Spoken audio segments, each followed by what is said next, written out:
अकरम और अब्दुल रज़ाक एक ही मोहल्ले के रहायशी और आपस में रिश्तेदार थे। इनके लवाहिकीन ने शिकवा किया कि इनके घरों से 2 जनाजे उठे, लेकिन अरबाब इख्तियार में से कोई भी उन्हें पूछने तक नहीं आया।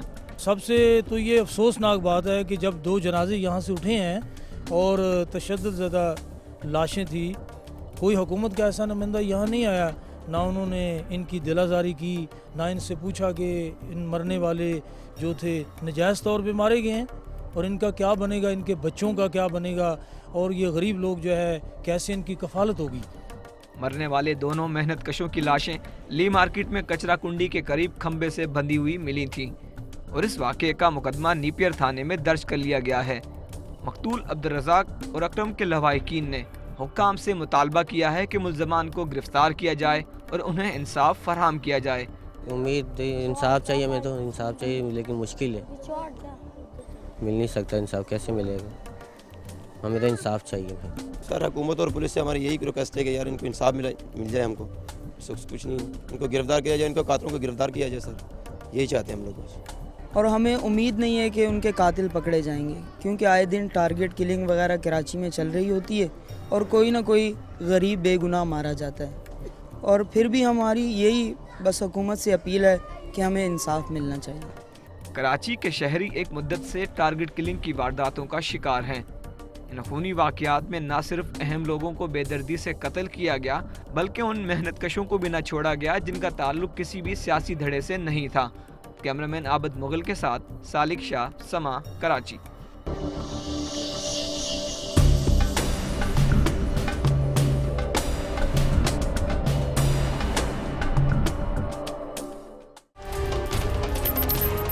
मुरीदके में वैगन पर सीट ना मिलने के मामूली झगड़े पर 4 अफराद ने डंडों से तशद्दुद करने के बाद फायरिंग करके नौजवान को कत्ल कर दिया।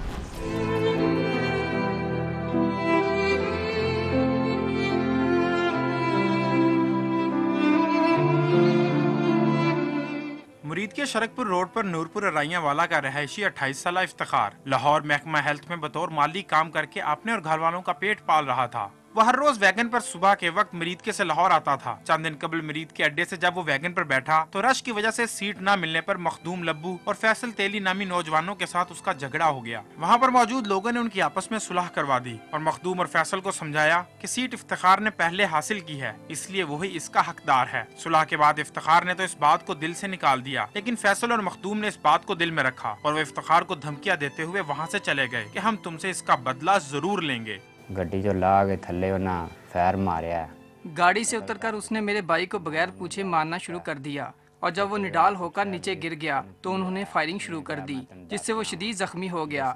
मैं जब वहाँ पहुँचा तो वो खून में लथपथ पड़ा था। मैंने इसे पूछा कि तुम्हें किसने मारा है, तो वो मुझे कुछ न बोला। इसे जब अस्पताल पहुंचाया, वहां पर मौजूद अफराद का कहना है कि वो मुझे बचाओ की सदा लगाता रहा और ये कहता रहा कि मेरा कसूर क्या है, मेरी गलती कोई नहीं, मुझे ना मारो। कोई नहीं, मैंने ना मारो। इफ्तिखार रोजाना की तरह एक दिन वैगन पर लाहौर जा रहा था कि रास्ते में मखदूम और फैसल अपने 2 साथियों के साथ नाका लगाए खड़े थे। उन्होंने वैगन को रोका और इफ्तिखार को नीचे उतारने के बाद उस पर डंडों और घूंसों से तशद्दुद शुरू कर दिया। वहां पर मौजूद अफराद ने उन्हें रोकने की कोशिश की तो उन्होंने असलाह दिखाते हुए ललकारा कि जिसने अपनी मौत को आवाज देनी है वो आकर इसे छुड़वा ले। इस पर तमाम अफराद वहां से पीछे हट गए। जब इफ्तिखार निढाल होकर नीचे गिरा तो मुल्जमान ने उस पर अंधाधुंध फायरिंग कर दी और वहां से फरार हो गए। मुल्जमान के जाने के बाद वहां पर मौजूद अफराद ने इफ्तिखार के घर वालों को इतला दी और उसे अस्पताल पहुंचाया, लेकिन खून ज्यादा बह जाने की वजह से उसकी मौत वाक़ई हो गई। अल्लाह सोनिया दुश्मन मेरा बच्चा बस यही पुकारता रहा कि मुझे बताओ तो सही कि मेरा कसूर क्या है, मुझे किस बात से मारते हो। मैंने दसो तो सही मेरा गुनाह की, मैंने कहा तो मार दे जे। मकतूल के अहले खाना उस वक्त से कर्ब की जिंदगी गुजारने पर मजबूर हैं और अपने लख्ते जिगर के इस दुनिया से रुखसत होने के बाद खून के आंसू रो रहे हैं, लेकिन इंसाफ उनकी पहुंच से बहुत दूर है। उनका कहना है कि अगर इंसाफ में मजीद ताखीर हुई तो दूसरे फैसलों की तरह ये मुकदमा भी फाइलों तले दब कर रह जाएगा। आज जालिमों ने उनको कत्ल कर दिया है बिला वजह, हमें कोई पता नहीं चलता, ना मुल्ज़म पुलिस उनसे पकड़ती है, ना मुल्ज़म मंजिल आम पे आते हैं। ये शरकपुर बड़े अड्डा के रैशी है रहने वाले, बड़े अड्डे पे उसने कत्ल किया है, सरेआम किया है, जिससे मेरी वज़ीर आज़म से अपील है कि इस मुल्ज़म को सज़ा दी जाए और हमारे सामने लाया जाए। इफ्तिखार के लवाहिकीन का कहना है कि आजकल इंसाफ मिलना किसी मौजज़े से कम नहीं, लेकिन हमें पूरी उम्मीद है कि हमारे बेटे का जो नाहक खून बहाया गया वो ज़ाया नहीं होगा और हम मुल्ज़मान को इंसाफ के कटहरे में ज़रूर लाएंगे। कैमरामैन मुर्तज़ी एजाज और साथी रिपोर्टर हाफिज़ ज़काउल्लाह के साथ गालिब अब्बास, समा, मुरीद के।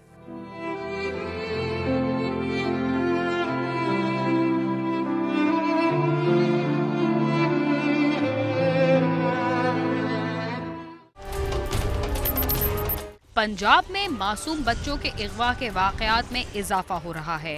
अगवा के बाद ज्यादातर मासूम बच्चों की लाशें ही मिलती हैं और मकतूलीन के वर्सा उसका जिम्मेदार पुलिस को ठहराते हैं। लाहौर में भी 1.5 साला मासूम बच्ची को अगवा कर लिया गया, मगर पुलिस ने फौरी कार्रवाई करते हुए 2 घंटों में बच्ची को बाजियाब करवा के मुल्जिमान को गिरफ्तार कर लिया।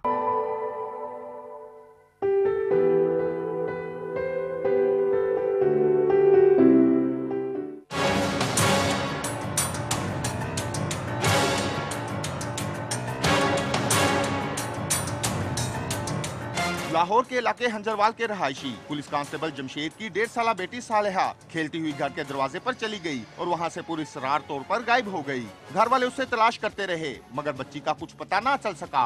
इत्तला मिलते ही पुलिस भी मौके पर पहुंच गई। जब पूछताछ शुरू हुई तो चंद बच्चों ने पुलिस को बताया कि इलाके का चौकीदार अमीर अमान जमशेद की बेटी सालेहा के पास खड़ा था। पुलिस ने फौरी तौर पर अमीर अमान के घर छापा मारकर उसे गिरफ्तार करके पूछताछ की तो उसने बच्ची के बारे में लाइल्मी का इजहार किया, मगर जब उससे रवायती अंदाज में पूछताछ की गई तो उसने इंकशाफ किया कि उसने बच्ची को अगवा किया है और वो उसके साथी के पास है। पुलिस ने मुल्जिम की निशानदेही पर छापा मारकर उसके साथी अब्बास को गिरफ्तार किया और बच्ची को बाजियाब करवा लिया। शक कैसे हुआ कि ये दरवाजे के पास खड़े थे, ये हाँ पठान, तो जब बच्ची भी उधर ही खड़ी थी तो जब वालदा अंदर गई तो वापस आकर देखा ना पठान है ना बच्ची है। किसी ने हमें बताया कि इधर पठान खड़ा था। जब पठान को हमने पकड़ा और उससे पकड़ा तो उसने बोला बच्ची मेरे पास नहीं। तो उस बोलने पे हमें शक हुआ है कि हमने तो उसे पूछा भी नहीं बच्ची के बारे में और ये खुद ही कह रहा है बच्ची मेरे पास नहीं। तो पठान फड़िया तो उन्होंने पुलिस के हवाले किया है। पुलिस वाले ने बर वक्त कार्रवाई करते हैं इन बाजियाब कराया तो मैंने बड़ी खुशी हुई है, तो मैं बहुत खुश। पुलिस ने चौकीदार अमीर अमान और उसके साथी अब्बास के खिलाफ अगवा का मुकदमा दर्ज करके तफ्तीश शुरू कर दी है। पुलिस का कहना है कि मुल्जमान से तफ्तीश की जा रही है कि इस घिनौने जुर्म में और कौन लोग शामिल हैं और इससे पहले वो कितने बच्चों को अगवा कर चुके हैं। बच्ची के वालिद ने 15 पे कॉल की थी तो कॉल पे हम पहुंचे हैं तो उन्होंने बतलाया कि हमारी बच्ची बाहर गली में खड़ी थी तो इधर से कोई उठा के ले गया। तो मोहल्ले के बच्चों ने बताया कि शायद इधर एक पठान रहता है, वो ले गया। वो पठान को तलाश करते पहुंचे हैं, पठान को गिरफ़्तार किया तो उसने बोलते ही कहा मैंने बच्ची नहीं उठाई। मज़ीद दौरान तफ्तीश पता चला कि वो बच्ची घर लेके गया था, फिर उधर से आगे छोड़ आया। जब उस शोर डला कि बच्ची ये ले गया, लोगों को पता चला तो बच्ची आगे छोड़ आया किसी प्लाट में। उधर से जाके बच्ची को रिकवर किया। इसकी निशानदेही पे मज़ीद तफ्तीश जारी है। मगवी बच्ची के वर्सा और अहले इलाका ने पुलिस हुकाम से मुतालबा किया है कि मुल्जिमों को जल्द अज जल्द कैफे किरदार तक पहुंचाया जाए और उनके दीगर साथियों का सुराग लगाकर उन्हें भी गिरफ्तार किया जाए। कैमरामैन इशफाक अब्बासी के साथ आमिर शहजाद, समा, लाहौर।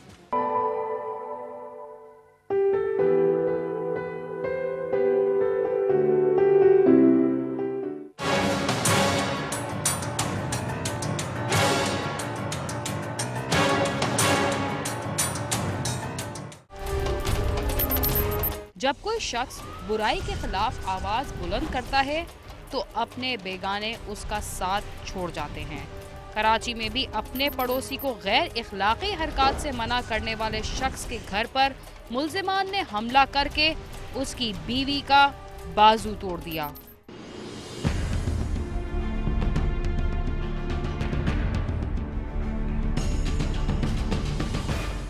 कराची की सड़क पर अपनी बीवी और 2 मासूम बेटियों समेत खाना बदोशों की सी जिंदगी गुजारने वाला ये शख्स मोहम्मद हनीफ है, जो कल तक अपने घर में बीवी बच्चों के साथ हंसी खुशी जिंदगी गुजार रहा था। लेकिन मुआशरती बुराई के खिलाफ आवाज उठाना इसकी जिंदगी का डरावना ख्वाब साबित हुआ। मोहम्मद हनीफ कराची के इलाके औरंगी टाउन न्यू मियाँ वाली कॉलोनी में गुज़िश्ता 27 साल से रिहाइश पजीर था। चंद साल कबल इसने अपना एक प्लॉट फरोख्त किया था, दूसरे में खुद रहने लगा था, जिसके पैसे भी उसे पूरे ना मिले बल्कि पुलिस मिली भगत से उसके पैसे भी खा गई। अपने प्लाट पर घर तामीर करने के कुछ अरसे बाद इसे महसूस हुआ कि इससे प्लाट लेने वालों के घर में मशकूक सरगर्मियां जारी हैं और बाहर से भी इस घर में आने जाने वाले अफराद गैर इखलाकी हरकत के मुर्तकिब हो रहे हैं। मोहम्मद हनीफ से यह बात बर्दाश्त न हो सकी और इसने इस बुराई के खिलाफ आवाज उठाने का फैसला किया, लेकिन ये काम इसे इंतहाई महंगा पड़ा। इसने पुलिस की मदद हासिल करने की भी कोशिश की, लेकिन इसे कुछ हासिल न हुआ और इसी पादाश में इसके पड़ोसी ने इसके घर पर हमला करके न सिर्फ इसे और उसकी अहलिया को तशद्दुद का निशाना बनाया, बल्कि इसकी बीवी का बाजू भी तोड़ दिया। इस दौरान मुल्ज़िमान की जानिब से उसके घर पर फायरिंग भी की गई। मेरी बीवी बैठी हुई थी, मेरी बच्ची थी, मैं भी था। मेरी बीवी को पकड़ के जो ना उन्होंने बाजू तोड़ दिया मार के। मेरे को यहाँ जख्मी किया, इधर चोटें लग गई, अंदरूनी भी चोटें लग गई। ऊपर बैठी हुई थी अपने मकान में, दीवार झांक के वो लोग आए हैं। दो के पास पिस्टल थे, बशीर के पास ते अताउल्ला के पास, वो जो और आदमी थे ना उनके पास डंडे थे। उन लोगों का आके मेरे को डंडे से मारा है, मेरी हड्डी भी टूट गई है, ये बहुत गहरा जख्म है।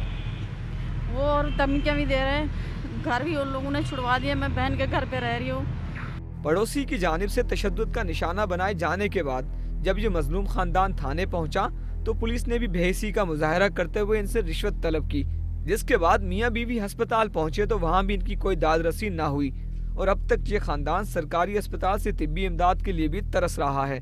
यहाँ तक के पीराबाद थाने ने इसकी रिपोर्ट तक दर्ज नहीं की। वाक़े के बाद मोहम्मद हनीफ इतना खौफजदा हुआ कि वो अपना घर बार छोड़ने पर मजबूर हो गया। मुल्जिमान अब भी इसे उसकी दो मासूम बेटियों अम्बरीन और समरीन को अगवा करने की धमकियां दे रहे हैं। वो मुझे धमकी दे रहे हैं, अगर तुम घर में तुम्हें देख लिया तो हम तुम्हारे बच्चों को भी अगवा कर लेंगे और दोबारा तुझे भी गोली मार देंगे, तुम्हारे आगे पीछे कोई भी नहीं है। हमने पहले भी तुम लोगों के पैसे खा गए, तुम्हारे खिलाफ कोई तुम्हारे साथी नहीं है। मोहल्ले वाले क्या कुछ करेंगे, पुलिस भी उनके साथ है और पुलिस वालों को वो पैसे खिला रहे हैं। मोहम्मद हनीफ का कहना है कि मुल्ज़िमान ने उन्हें तशद्दुद का निशाना बनाने के बाद संगीन नताइज की धमकियां दी हैं और अब उसे खौफ है कि कहीं उसे जान से ही ना मार दिया जाए। मुझे बहुत जान जना मेरे खतरे में है। मैं पूरी रात जो ना बाहर गुजार देता हूँ, कभी पार्क में गुजार देता हूँ। मोहल्ले वाले मुझे फ़ोन करते हैं तब जो ना मैं जाता हूँ घर पे। उसने आला हुकाम से अपील की है कि मुल्ज़िमान के खिलाफ कार्रवाई की जाए और उन्हें इंसाफ और तहफ़्फ़ुज़ फराहम किया जाए। मेरी तो अपील है इन आवाम से, ज़िम्मेदारों से, थाने वालों से मेरे को तहफ़्फ़ुज़ दिलाया जाए। अगर मेरी कोई सुनता है तो मुझे जान भी मेरी बचाई जाए, मेरे बच्चों का भी तहफ़्फ़ुज़ किया जाए। मुझे बहुत जान जना मेरे खतरे में है। इस वाक़े को कई रोज़ गुजर गए हैं मगर पुलिस की बेहिसी की वजह से मुल्ज़िमान के खिलाफ मुकदमा दर्ज ना हो सका और यह ख़ानदान खौफ के आलम में ज़िंदगी गुजारने पर मजबूर है। कैमरामैन आमिर तरमजी के साथ सालिक शाह, समा, कराची।